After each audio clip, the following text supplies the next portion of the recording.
Concept 5, text box. This concept can be found on page WD 4.41. A text box is a graphic object that is a container for text or graphics. We just made something that looks similar to a text box, although it is not. It is merely borders and shading. It tells us to move to the top of the second column on page 2. I'm going to come over here, and I am going to click on the text box button in the Insert group. That can be found in the text grouping. I'll click on that. You'll see it'll ask what type of text box you should choose. Choose a simple text box. I'll click on that. You'll see it automatically pops up. And we want to then turn on our clipboard. Remember, we have that file we still haven't used. And in this area, we are going to put in our Tanzania facts. Remember, our Tanzania facts looks a little different than the Tanzania facts in the book. Once you have that, it says we can go ahead and clear all. I wouldn't personally clear all at this point. I would just close it down just in case you, for some reason, needed them later. We won't, but in case something happens, it's good to have them. So I'm going to close that. I'm then going to move my text box over here and try to get it to occupy mainly the third column. Something like this. And you can see that this is kind of what it looks like in our book. After we've done that, we are going to format our text box. It tells us to reduce the size. We're also going to shrink it down a little bit here in the bottom. We don't need all that extra space. So it tells us to delete that last blank line, which we've done. Oh, there we go. So we get just a little too much. Sometimes you have to play with them just a little bit to get it perfect. There we go. After we've done that, we're going to go up and click, make sure we have this selected so we can get our text box tools in a format tab. And you'll see that we have some fill styles. We're going to go ahead and choose a fill style that you like. I'm going to go with a blue one, I think. I'll format it like that. And it tells us to size and position it this way and to change our text wrapping to square. You can find that in our arrange group. And after you've done that, we can deselect our box and leave it alone for a little while. We're going to move to the In This Issue heading on the bottom of page 2. Right here.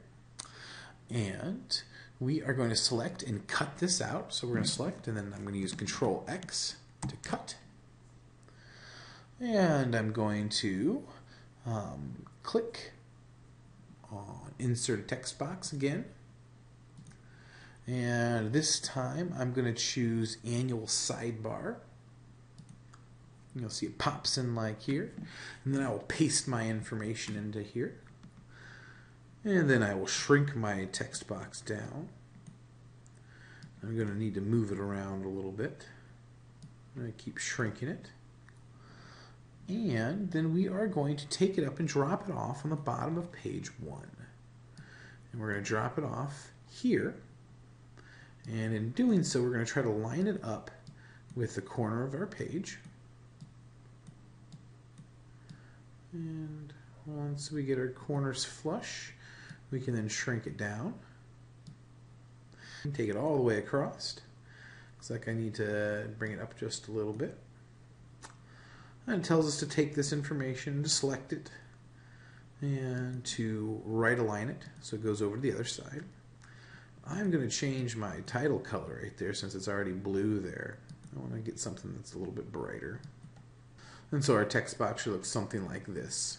It says if you scroll out or zoom out, you should see 3 pages that look now something like this. And if you have something like this, we are in the right spot.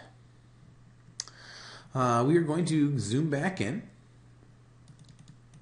And we are going to go to the Explore the Ngorongoro crater. And I'm going to select the text through the end of the See the Serengeti article. So you see the second article here. I want to make sure I'm getting both of these paragraphs selected. And once I have them both selected, I am going to click on the text box, insert text box again, and I'm going to choose Draw Text Box. And you'll see that it took what I had selected and turned it into a text box. After we've done that, we want to reduce the sizing here. We're going to shrink it down so only the first article shows. We're going to go to our Format tab and give this text box some formatting as well. And after that, we are going to need to create a second text box on the second page here.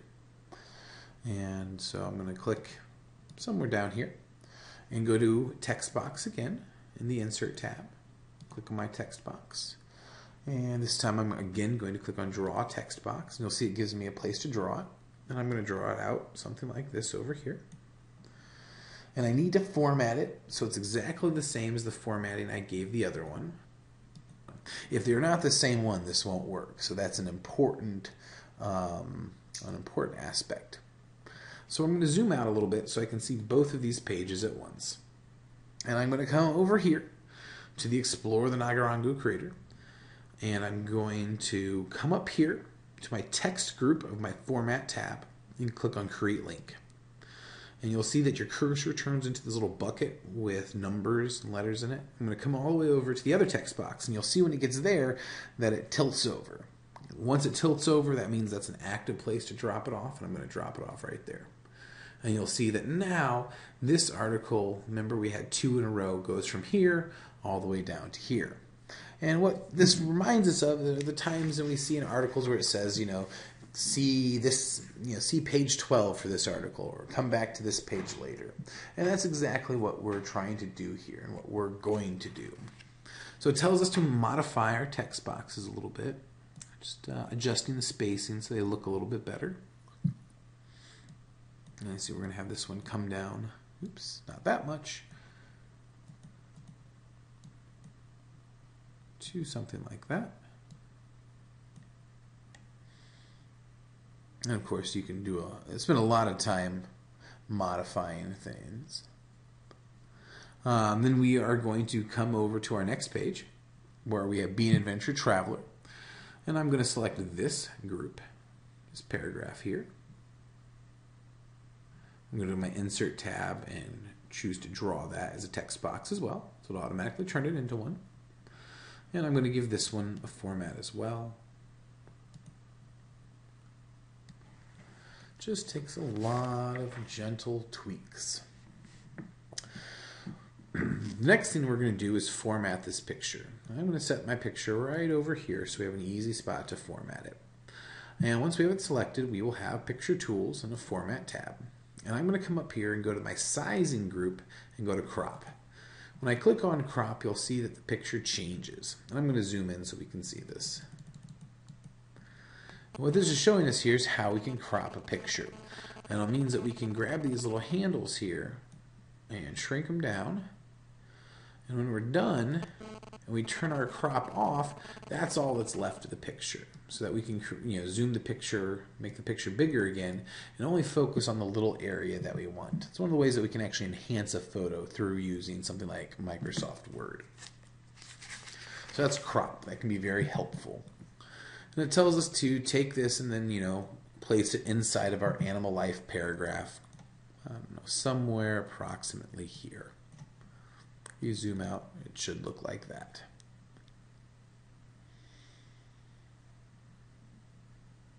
And it tells us to use some of the other options here, such as clicking on Compress.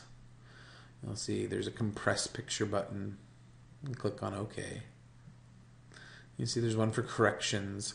I'll show you different ways that it thinks it could sharpen or brighten the contrast. So if you're trying to fix a picture up, that's a way that it can automatically do it in Microsoft Word for you. And you see that it also asks you to adjust your brightness, to adjust your contrast, those types of different settings. You can see we also have artistic effects, colorations, even picture correction options. And then here's where you can find your contrast and your brightness settings. It says to increase the brightness to 10%, contrast to 20, and click on Close. And just ways that you can get in here and adjust your photo a little bit more.